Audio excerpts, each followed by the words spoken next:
This is the oldest cemetery in the whole area, so we're talking about going back to as far as 1668.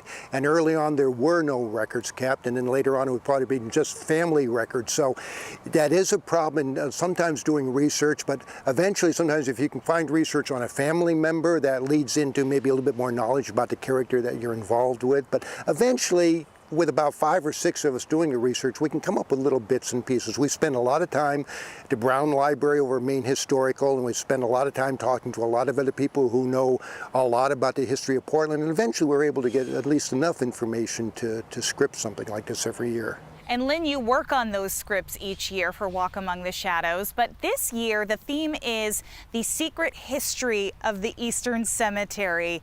We're talking about secret relocations, overcrowding in the cemetery. What can people expect this year? Not only will the given person discuss their life, but we made sure that there's a direct connection to events over time that happen in the cemetery, like, you know, George Cleave talking about being relocated, and Mrs. Deering Preble talking about overcrowding, and, you know, in creating a family tomb, and various connected elements go into it.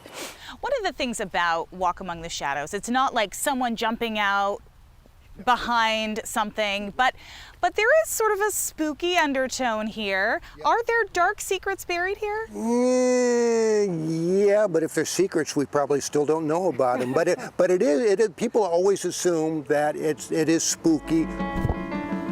Partly because it's a cemetery, and partly because it coincides with Halloween almost every year.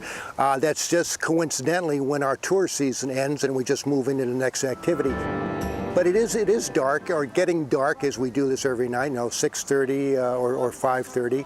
And it does have that feel where mostly all of our specters who guide people along Funeral Lane here by lantern light, all of our specters are dressed in black. And we don't really mean to scare people, but we do like that semi-spooky feeling. Yeah, it makes it more fun. Yeah, and we've got, for instance, Dorcas Hopkins. She's going to have her little baby who, as my story has it, you know, she died in childbirth, and she's got her baby with her. And it's actually one of the more lighthearted narratives, but just the image of it is slightly creepy to me. But so that's why I kept it somewhat light. Last year, because of COVID-19, you guys had to sort of put the kibosh on in-person stuff, and you did an incredible video online. Oh. Good evening to you, folks. Good evening to you. There will also be a video this year, but what is it like to be back in person, back with people here? It's wonderful, because people all year long, you know, doing the tours, if they're local people, one of the first things they ask, maybe at the end of the tour, says, well, are you guys doing Walk Among the Shadows again? And again, I think part of the attraction is the fact that it coincides with Halloween that weekend or within a couple of days or so. And it's just great, because the cemetery is a people place. You know, there's obviously a lot of people buried here, but a lot of people coming in here and looking to see what we have here. And it's something that you really need to do in person.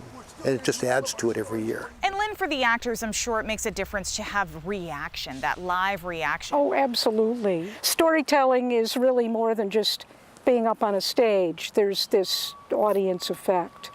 And I do want to add that the video was made with help from a Maine Arts artist grant that I applied for and received last year, and I have received another one this year too. So, and that was helpful because I got to buy a lot of new costume pieces, so the actors, as soon as they put them on, they're really into it. Do either of you have just a favorite story that you love to tell that comes from this cemetery? I think 2 sea captains were boarding in the house that was owned by William Ting here locally, and I think it was about a 3-story, but then they had an attic up above that, and they stored a lot of materials, and also I guess some corn and some grain and other supplies up in the attic.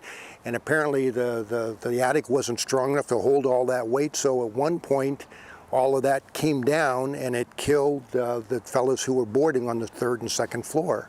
And with 2 grain. sea captains. Yeah, with mostly with grain, as far as I know. Yeah. And these 2 sea captains are buried here? They're buried right in the same area as the Ross and Ting family who owned the house.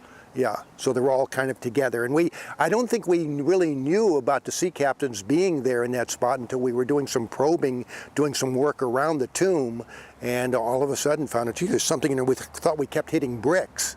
And it turns out, no, that's an actual nether grave marker. So a big, huge piece of slate came up, and that's for at least one of the, I think it was Captain McLean, was one of the stones that we discovered. Walk Among the Shadows premieres this Thursday at 6:30 and will run through the weekend, then again the following weekend. You can find a link to buy tickets in the 207 section of our website and our News Center main app. There you will also learn more about the online video if you can't make it in person.